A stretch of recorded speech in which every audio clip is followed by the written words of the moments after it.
Hi, this is Jeff Gottlieb. When we're going to do another show on Earth Skills this morning, I was thinking about what I wanted to talk about. I've been spending the last couple of days in my garden, and of course, at this time of year, that's going to mean you're going to be dealing with lots of plants growing among your desired plants, and we'd use the word weeds to describe those plants. But let's take that apart. Let's kind of unpack that whole concept and talk about weeds today. So, first thing, the word weed, when we refer to a plant as a weed, all we're really saying about it is it's growing somewhere I don't want it to. Like, if grass is in your lawn, you want it there.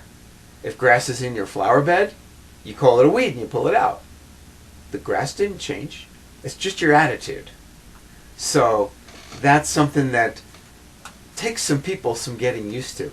I did a talk like this for a garden club at one point, and I could see some of the little old ladies in the audience just like shaking their heads like, no, I cannot accept this concept that weeds are desirable. It was hilarious just to watch people refuse to try on a new way of thinking about this.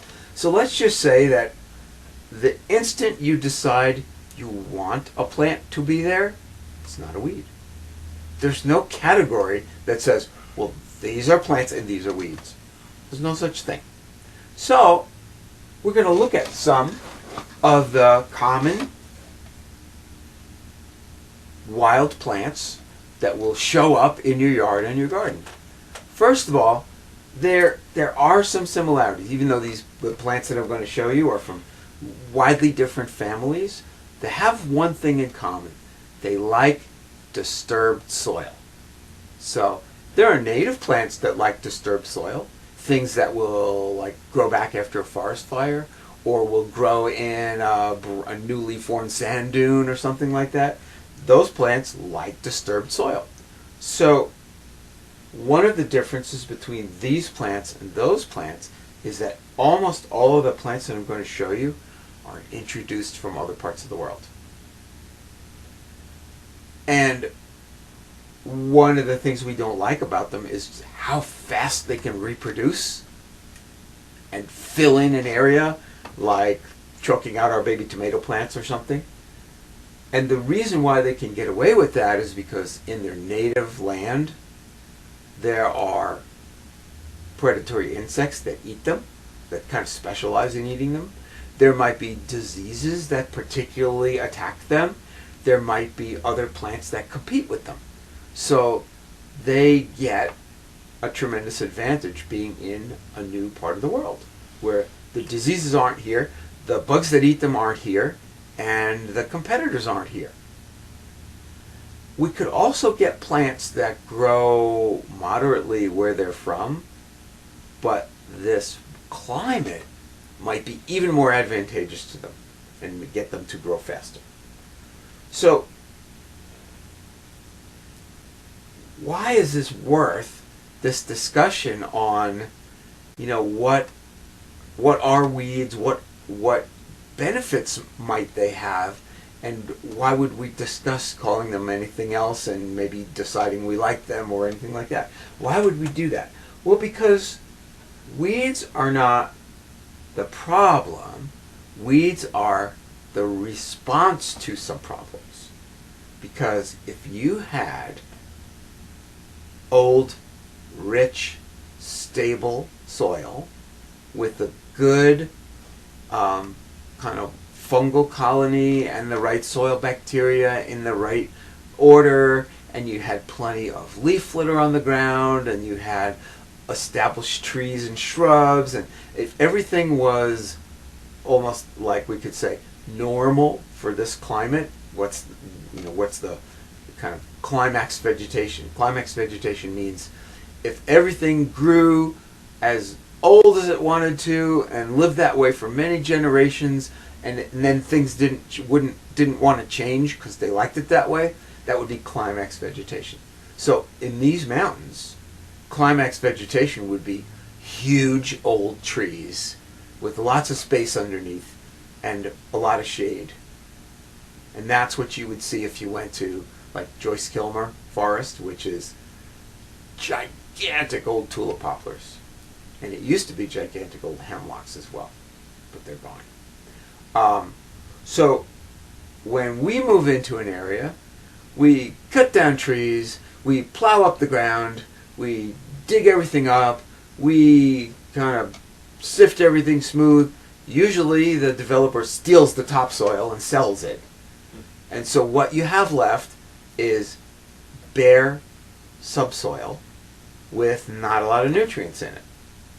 And around here that usually means the clay is exposed. And when you have exposed clay for any length of time, it packs down really hard. Raindrops will pack it. It'll get the particles to kind of sift in and compress. It's a tough place for a plant to get started. So there are plants that are good at that. So if they can start in hard packed soil and start to break it up, they're doing everybody a favor. And they don't have any competition. So they grow really fast and spread really fast. And that's part of what we see when we have our human disturbed areas like our yards and things along the side of the road and stuff like that. That's why we see these plants in our yards and alongside of the road. Okay. I'll throw, I wouldn't say a controversial, but a thought-provoking concept at you. First I want to explain a kind of a concept that I have. You can have beliefs that are not necessarily supported by fact. You could just believe them. Like, I believe things about gravity, but that's supported by facts because you can drop something and it's going to go towards the mass of the Earth, right? We can demonstrate it. It's a fact. But we could also have beliefs about other things. Now, there's a kind of a category of beliefs that I call functional delusions. And what I mean by that is we believe them. We don't necessarily know if they're factual or not. We are not capable of conducting the tests to prove that they're true or not true. But if we believe them and you live according to that belief and you get benefits from that, I call that a functional delusion. So you don't have to do the hard work to prove whether it's absolutely true or it's not true. But if you live as though it were true and life is good, then it makes the world better. So let's say, let's just explain the Gaia hypothesis. That's a good way to start this. So the Gaia hypothesis says that the Earth is a living being, thought of in its entirety, that as a living being, all the layers and the parts and the things that go on the Earth, they're all organs and functions of that living thing. So topsoil would be one of the organs. Geology, the rocks and minerals and their contact would be one of the organs. The exchange of gases with the outer space, the solar radiation coming and hitting it, and then all of us living things that are on here. We're all organs of the Earth. It's like, well, that's cool. You can play with that concept. That's great. Now, think about the Earth. If you're accepting this delusion as, okay, I believe this, or at least I'm going to play along and think this through. Okay, so we're going to think it through. If the Earth is a living thing, then what could we compare the layer of live plants and soil bacteria and microorganisms and fungi in the topsoil, in the crust of the Earth? Let's think of that as the skin. So, if you cut open your skin, what has to happen? Well, you're in trouble because there's supposed to be a layer protecting your insides from things that are outside you. Like it can let in bacteria and you can get an infection and all that. So what does your body have to do? It has to wall it off and then it has to rebuild. So let's think of this living layer of plants and fungi and tree roots and all the living things that are in the soil. Let's think of that as the healthy skin. Now you come and you take a bulldozer and you scrape it all off because you're going to build something, and you make this place and you have exposed soil. Think of that as a wound. So what would be the bandage? What would be the sealed off scab? Well, it would be the very first living things that will colonize it, cover it over, and keep it from being exposed to the air, the sun, protect it from drying out, protect it from infection, protect it from further damage. So those plants that can get their seeds there fastest and can sprout the fastest and cover it back over, think of them as the scab that's protecting the wound. Now what happens if you go ahead and over time, you know, the scab that you have on your wound, you've grown in all the replacement skin cells underneath, and the scab falls off. The scab doesn't continue to be something useful after a while. So what would happen if you took a bulldozer and you scraped a whole area, and you took the topsoil because you can get $5 a bag or whatever, and all you have left is this naked subsoil, and there's your terrible wound, and then things start growing in it. These things that we might call weeds. So what do? They grow really fast. They make lots of seeds. They have short lives. They don't expect to live a long time. They grow, they grow, they grow. They make lots of biomass. Biomass is just the kind of the sum total of stuff that came from living things. Leaves, roots, dead stalks, they might grow during the growing season and then die in the fall and dry out.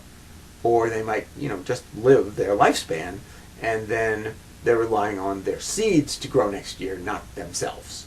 So all this biomass is going to rot, and it's going to be food for fungi and bacteria, and other soil organisms like earthworms and things like that. So if that's the case, over time, you will get the colony of successful living things healthy, and then what that's going to end up in is a forest, and in a forest that's got the right soil kind of balance and then a climax vegetation, you won't see these plants. They can't grow there. They don't want to grow there. They just don't. So that being the case, they're really doing a very important job. So that's one thing they do. So if we're thinking of weeds as, well, I have an intention for this piece of land and I want it to look like this. I want to have these kinds of flowers, or I want to have just bare soil with mulch on it, or I want to have a lawn, or I want to have whatever. And then you see these plants, it's just that they're interfering with your plans. It's not that they're bad, it's just that you had kind of a fit of willpower, and you made you decided some things, and you want some things. So let's look at some of these plants and see what different kinds of jobs they do, and we'll see if maybe we can open your mind to some new ways to look at things. So what are some things that you could see growing out of your flower bed or anything else? So let's look at this one first. And I honestly, I pulled these out of the ground. So I didn't necessarily want them in my flower bed either, or my vegetable bed either, but I look at them as, I look at the whole process of growing plants and which ones I leave in and which ones I pull out as heading towards better and better soil and heading towards products I can use. So this is an amaranth. It is actually a kind of a difficult one to coexist with because it's got very sharp spines here and there. But all the amaranths, there's another one called pigweed, so people might know it as that, but all the amaranths are edible, and they all make seeds that are edible. So what I'm looking at here is a whole lot of vegetables that would be great as cooked greens. They're really nutritious. They have a lot of protein. So, if you see the plants that you put in on purpose and the plants that nature put in, why couldn't you leave some of each if you can use some of each? So I can eat this if I wanted to. And when it makes seeds, I could collect the seeds and use them as a grain. Heck, you could take the cleaned amaranth seeds and you can put them in a dry roasting frying pan and pop them like popcorn. And they're great. They're really fun. So you can buy commercial amaranth that's farmed on purpose, and you can pop it. It's really cool. So anyway, amaranth is a great food plant. So it's just one of them. Yeah, so one of the uses that you could have for these plants is they're delicious and nutritious. Now, why would you want to eat a wild weed, maybe preferably to a plant you planted? Well, first of all, this plant grew because it liked it there. It isn't that I planted seeds here because this is my yard. This is what this plant chose. So it's getting the conditions it really wants. So if you're a plant, you're going to grow the best and be the healthiest if you're growing in the kinds of soil that you choose, that you really want. So this is going to be a healthier plant than my vegetables because it grew there all by itself. Second, it's one of those pioneer plants that does really well in disturbed soil, and so this is exactly the soil conditions that it really wants. Let's see, why else is it good? Because it's a wild type. It has not been grown commercially and selected for how pretty it is, or how long it will stay on the shelf in the supermarket, or for how big the fruits are, or any sort of commercial thing. It's grown, it's been selecting itself for the most successful individuals. So the one that grows the biggest and makes the most seeds and produces a good crop of seeds is the one that has more babies. So it's the one that's going to be more successful. So this is the one that's thriving. This is the one that has all of the nutrients that it uses to discourage insects from eating it, and it extracts minerals from the soil very efficiently because it likes to live there. It knows how to live there. So this is better food for you than store-bought vegetables. So I'm only just still holding the amaranth. It's not the only one that's true for. I'm going to show you a bunch more. So the amaranth is great that way. It's better food.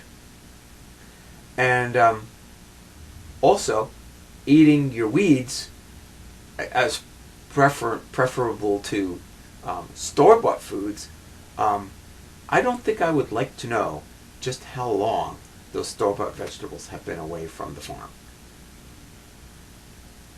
Could be weeks. Did you ever notice that some of the stuff you buy in a store, it turns brown and spoils pretty soon? But if you grew it in the garden and you pick it really fresh, it'll last many days in the refrigerator. That's because it's been traveling for most of its actually good lifespan. And so if you pick it and you eat it immediately, it has all the vitamins it had when it was alive. But if you pick it and you ship it, it just breaks down. So the amount of vitamin C that's left in a vegetable after it's been on the road for weeks or whatever, it may not be any at all. But you pick a wild plant that's growing in your garden, it's thriving, it's successful, and it's the wild type, and you eat it immediately, like you walk right out of the garden and right into the kitchen and then you cook it.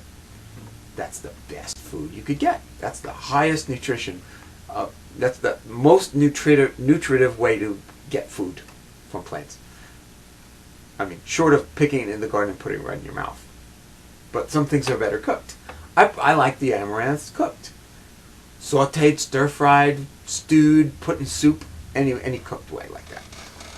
So here's another big one, and this is not even a big one.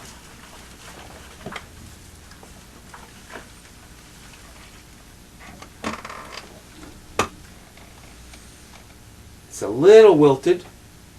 if I had, put it in a pot and watered it, it would be less wilted. But this is lamb's quarters. It's in the goosefoot family, and it's a really successful kind of pioneer plant. In other words, it's going to grow in your garden, and you'd call it a weed and rip it out. This is the most nutritious wild plant that I know of. This is so high in vitamins and minerals. This is amazing food. Now, when you eat lots of different kinds of wild plants and you taste things for the first time, you might decide you think they're bitter, or you think they're sour, or they've got a really strong flavor, or you don't digest them all that well, or anything like that. So there are a lot of wild plants that people don't take to right away, and they have to acquire a taste for them. This is usually not one of those. This is a little bit like spinach. It has a little trace of oxalic acid like spinach does, and most people find it delicious. And the great thing about a lamb's quarters is it grows to be a big plant.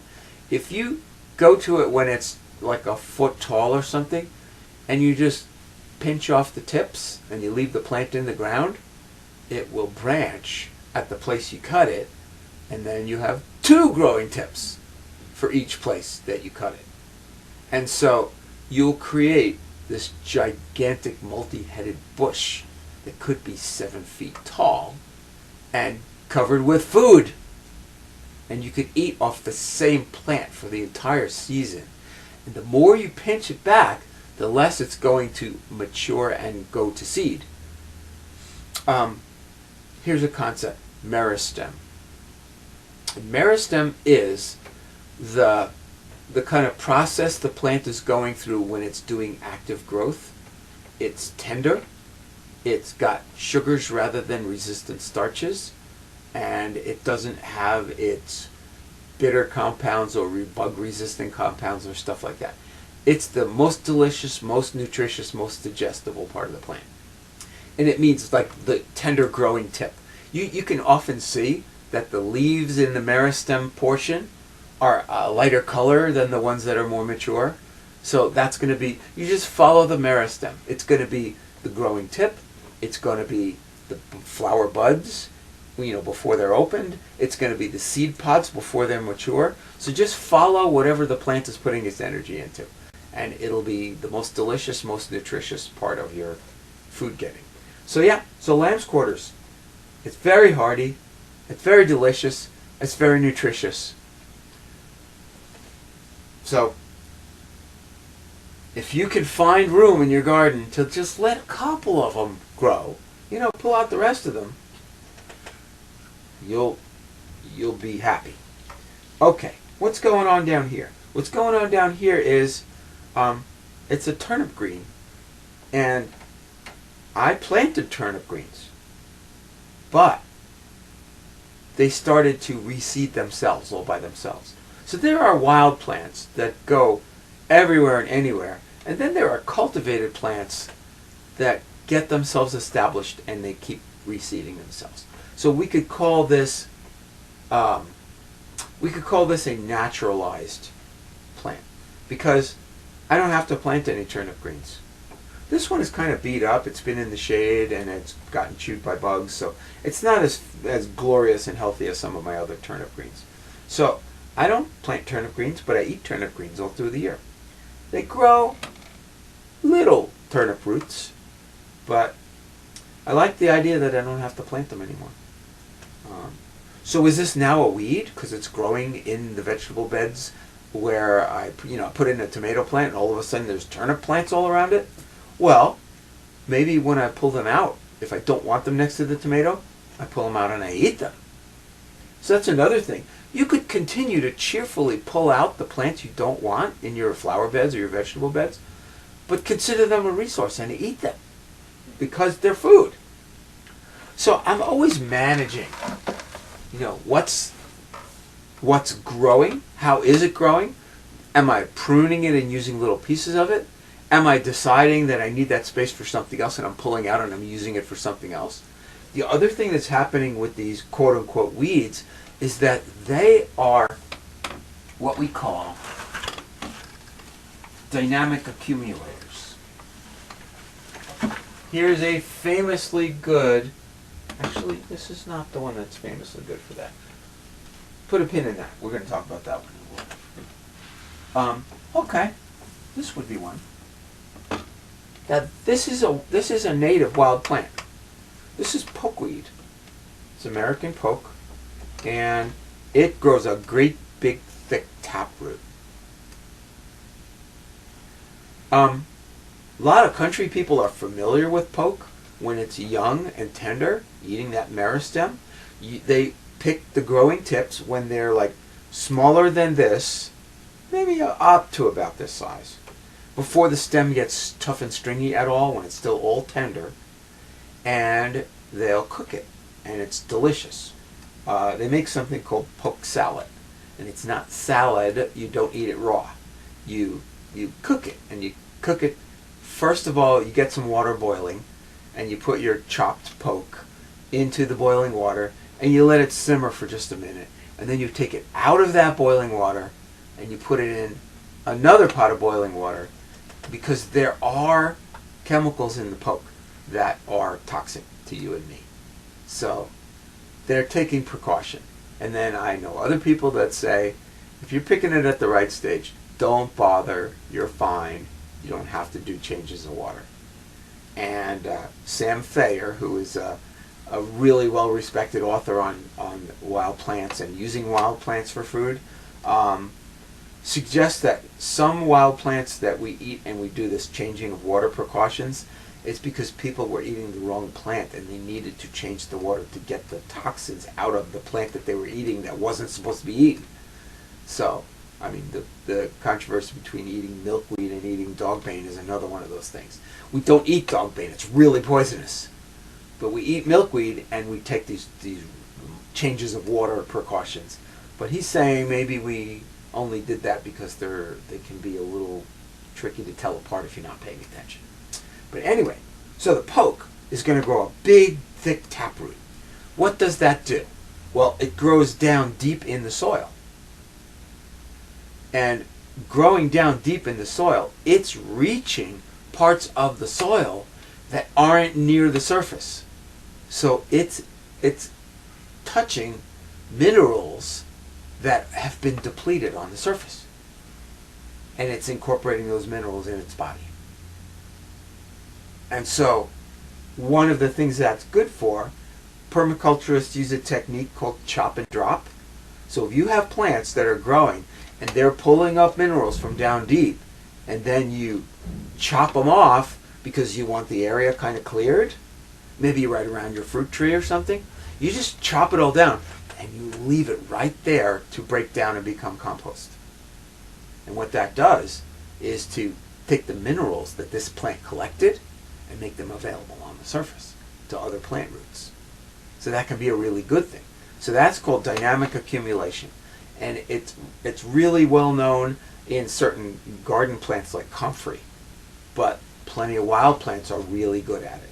Anything with long, thick, really deep roots, probably, I didn't pull one to show you. The plant I was going to bring is yellow dock, which is another quote-unquote weed with a really long taproot that's really good at collecting minerals and nutrients.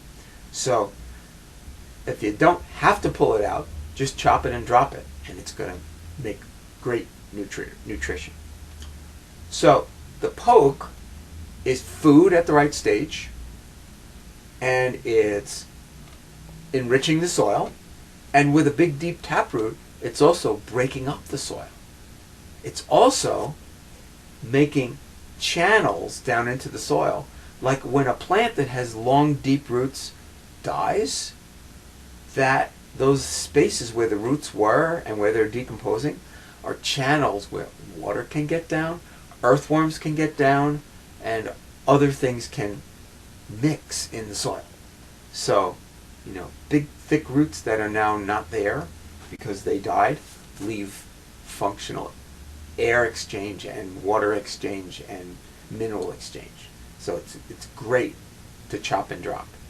And what happens when you chop the plant down is the plant doesn't need all the roots, so it actually quits on some of the roots, and they become those rotted root channels. So that's good.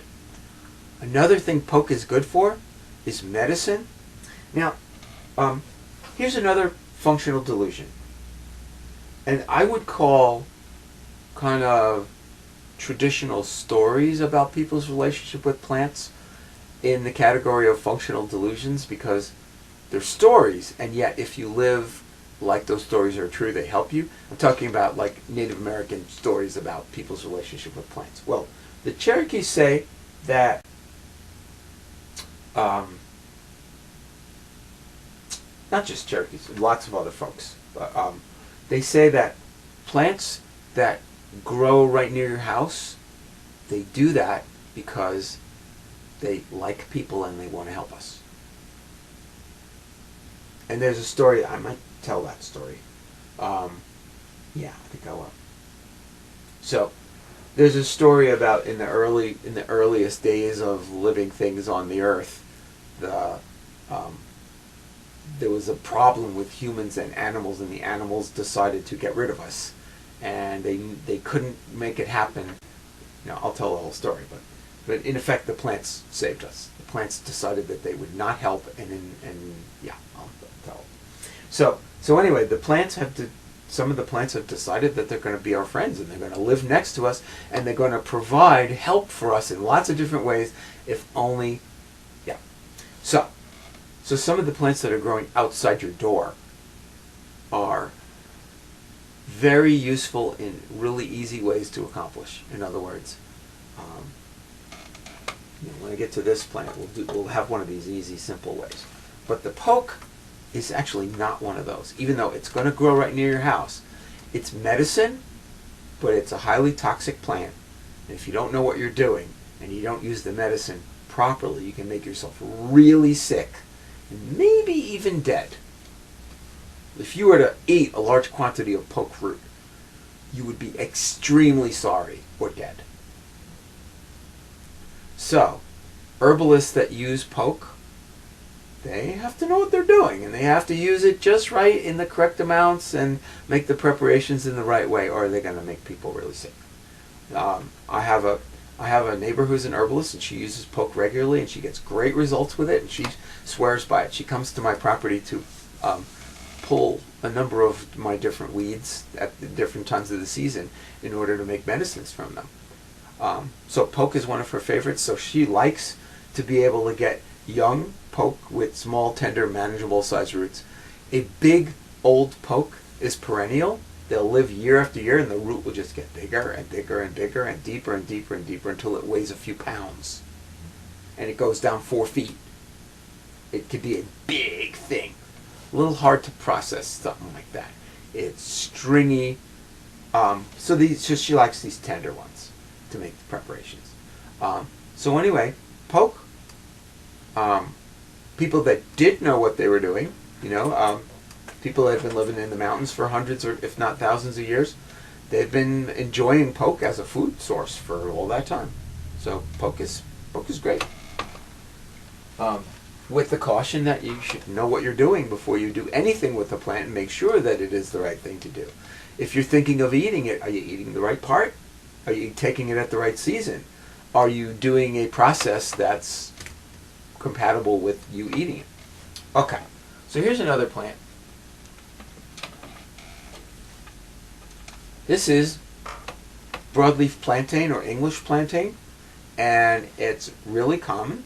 You're going to find it in your lawn. If you don't poison the heck out of your lawn, plantain will grow there.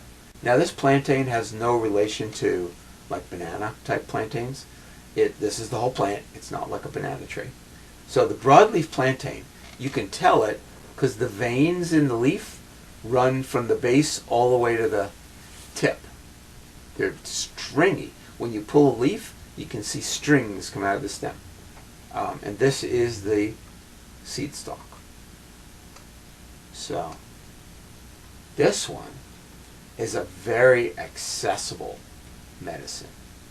If you are stung by a bee or a wasp, or bitten by a mosquito, or you've got some kind of poison in your skin, you can take a plantain leaf, chew it until you've got it really well pulped, and then put it on the affected area and just hold it there.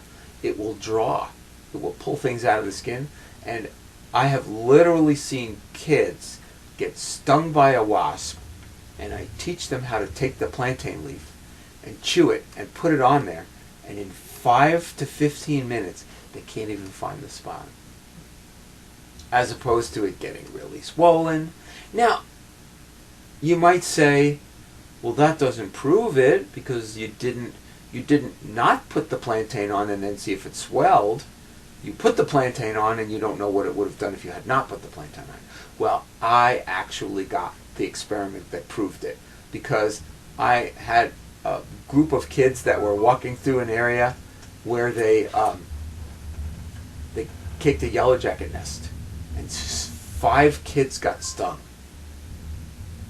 And some of those kids got stung several times.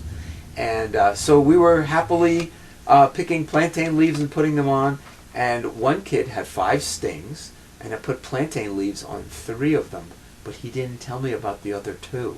So I had a comparison between the ones that I treated and the ones that I didn't treat. And the ones that I treated, the welt and the redness and the pain went away. And the ones that I didn't treat stayed red and painful for longer. So, aha! So that's plantain. And plantain is great. Early in the spring, when it's nice and tender, you can eat it. I would include it in a salad. I would chop it in a cooked vegetable. I would throw it in soup. Why not? I don't think it's the most delicious thing out there, but it's good. And this is a plant that does a hard job really well. This is one of the ones that breaks up hard packed soil really well. It uncompacts soil. So if you have an area where it's left exposed and the rain has kind of like packed the clay back down again, and you see it's getting plantain growing in there, can you leave the plantain? If you do, for years, and you really let it work its way in there, and then you plant other things among it that will grow taller, this will remediate the problem. Many of these plants, they're great repair guys. They get in there and they change something. They restore a mineral balance. A lot of times, there are enough minerals for the plants that are there, but if they aren't taken up into biological systems, the plants can't use them. So if you don't have the right bacterial, fungal balance, the minerals aren't available. Or if you don't have them already in the bodies of plants, the minerals don't get then put into the compost cycle. So you might have minerals that are just sitting right there, and the plants are starved for them. So until you get the right things, so these quote-unquote weeds could be totally fixing what's wrong with your soil. So that's the broadleaf plantain, and I also have narrowleaf plantain. So they're really closely related. They're fairly similar. So the narrowleaf plantain, as the name, it's got narrow leaves, and it also has the veins that run from the base all the way to the tip, and it also has a flower stalk, but the seed pods don't go all the way up the stem like they do with the broadleaf plantain. They're just at the tip. But this is just as good for bug bites, bee stings, things like that. Now, I have herbalist friends that swear that if they were bitten by a venomous snake and it was going to be a while before they could get to treatment, they would make a plantain poultice, and they would put a big poultice on there and change it every 5 minutes, and that they think it would make enough of a difference, even with a venomous snake bite, to matter, which is a pretty good claim to make. So anyway, I just wanted to show you the other common plantain. And they're everywhere. Once you know anything about this plant at all, you'll be like, oh sure, that's plantain. Oh yeah, there it is again. Oh yeah, there it is again. You'll notice it everywhere. Both kinds. And they'll grow right near each other. Sometimes plants, when you have closely related forms, the conditions will favor one of them and not the other one. So you'll have just this and not that. But the plantain seems to do, it'll grow literally inches apart. So, plantain. Also edible, also good for bug bites. So, how about just plain old food?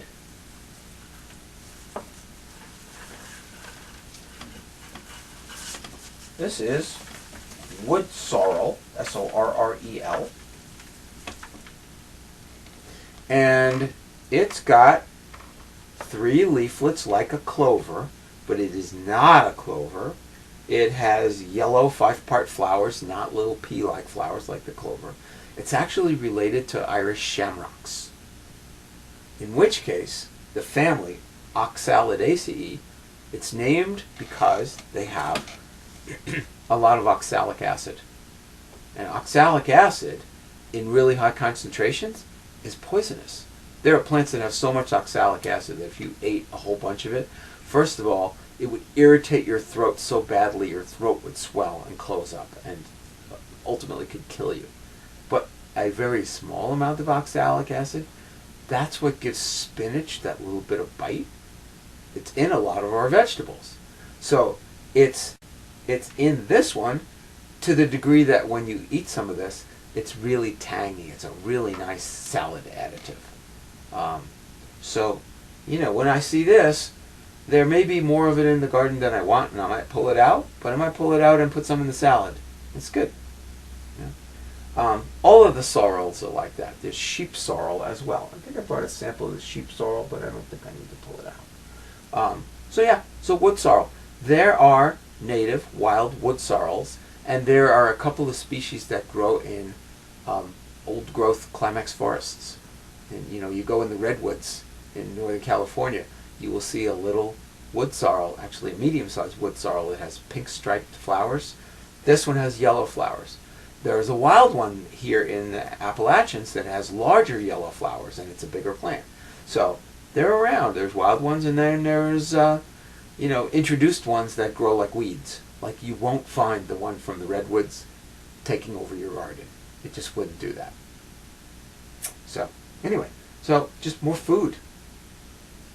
So if you go through and you look and you say, oh, well, that's not something I planted, it's a weed. That's not something I planted, it's a weed.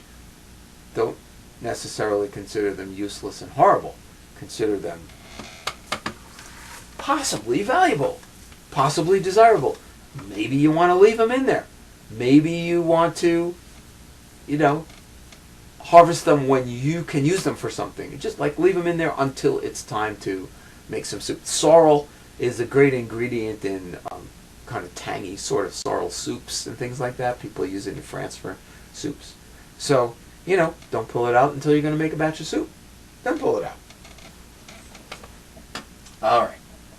What about the plants where you can't think of a use? Here's one a lot of people cannot think of a use for.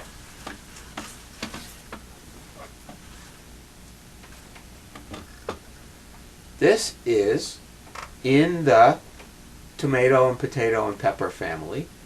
It's called horse nettle. And it's called horse nettle because it nettles horses and they won't eat it. So if you have this in a field, the horses will eat the grass around it and they will leave this standing. It won't touch it. I don't want to touch it either. It's covered with really, really sharply pointed spines. It's a toxic plant. You know how in tomatoes we love to eat the fruits, but we don't eat the leaves and the stems? Well, for the same reason, this plant is very high in solanine.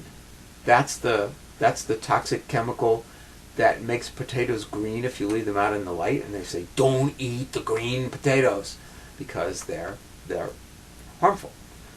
There are people who are allergic to solanine, and so they stay away from nightshades, which is too bad because there's lots of delicious ones: potatoes, peppers, tomatoes, But this one, you can't eat the fruits, you can't eat the leaves, you can't eat the roots. You don't want to touch it because it'll stab you. Your livestock won't eat it. The spines are so sharp and thin, they will go through cloth gardening gloves and stab you. They will go through kind of synthetic tough gardening gloves and stab you. They will go through the rubberized palms of gardening gloves and stab you. And then once they penetrate your skin, they break off. They're really, really annoying. So now, why did I bring this if my talk today was going to be about what good weeds are?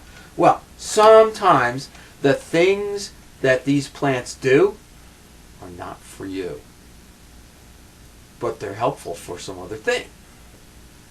One thing that some plants can do that benefits you but it also benefits other things is they can be trap crops. And what that means is if they are growing, the insect plant eaters will eat these and they will leave your plants alone.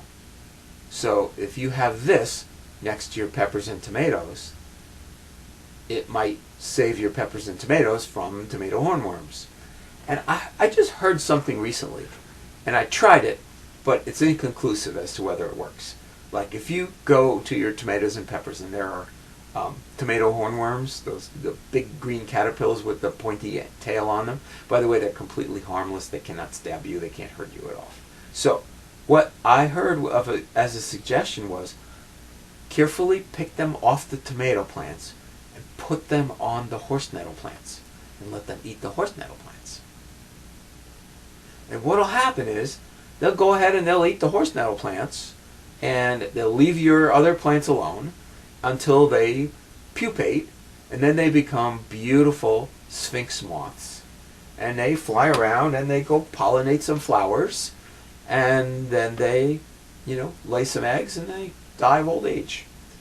Now, why is that good? Well,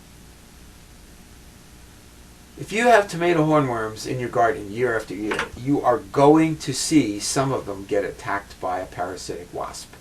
If you've ever seen those caterpillars with little white capsules on their backs, those are the pupae of a wasp that lays its eggs on the caterpillar, basically stabs the eggs into the caterpillar, and the caterpillars eat the moth caterpillar from the inside out, and they don't eat much, so the caterpillar keeps on living, keeps on feeding, and slowly gets weaker. And then when the baby wasps mature enough, they make cocoons that are on the outside of the moth caterpillar, and then they live their life cycle, emerge from the cocoons and go fly around and go find another caterpillar to lay eggs on. So they will make a system. So if you have enough hornworms that you get a population of wasps, and you have these and tomatoes and peppers and whatever, everything will balance out over time. And so having this plant around serves the system. It might not result in you getting more tomatoes. I don't know if it will or not, but that everything will work itself out over time. Animals and plants and other plants, animals and other animals have an equilibrium where they take what they need, but over time they get it so that they don't take more than the system can support. So that's what we would love to have. We would love to have a system that can do that forever. So this is a way of having a plant that you might not like as your neighbor, but something good is happening. Okay, last thing that these plants do is they're indicators.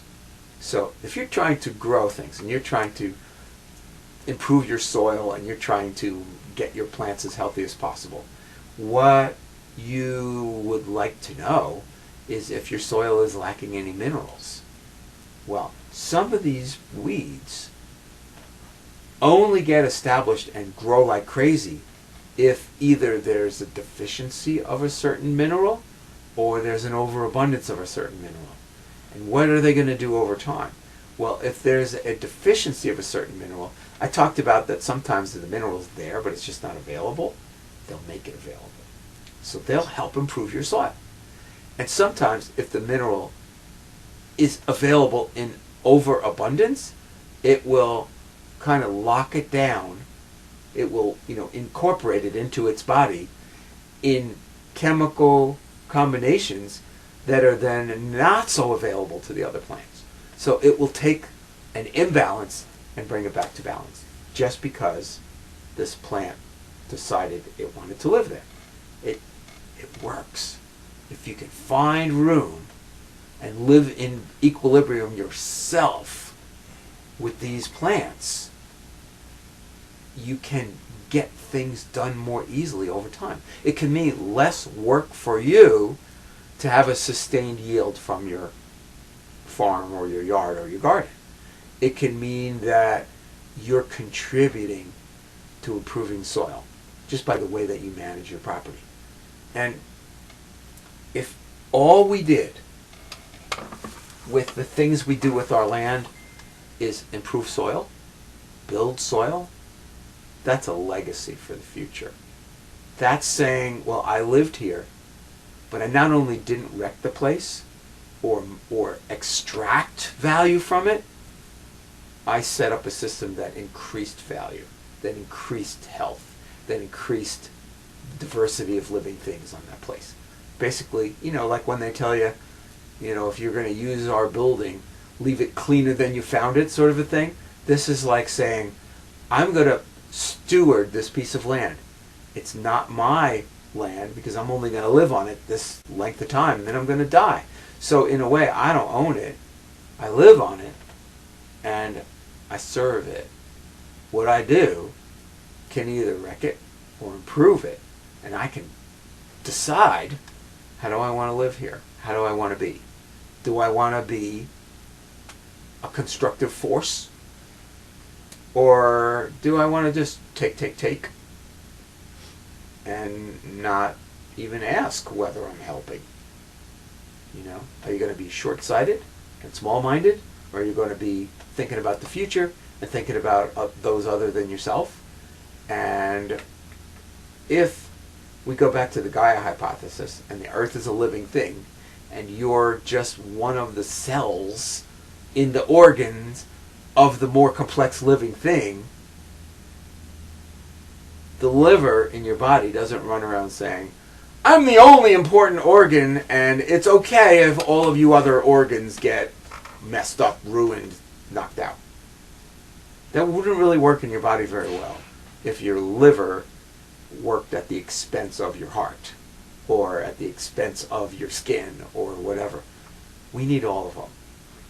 And so thinking about the earth as being a living thing and ourselves as being just little parts, well, then we can think of ways that we can live so that we're serving the whole. So I kind of like those functional delusions. They help me to be happier with how I live and feel like I'm of some use and feel like I'm a good person. So that's Earth Skills with Jeff Gottlieb. Who'd have thought that a talk about weeds would explain how to be a better person? But I love this stuff. And that's it.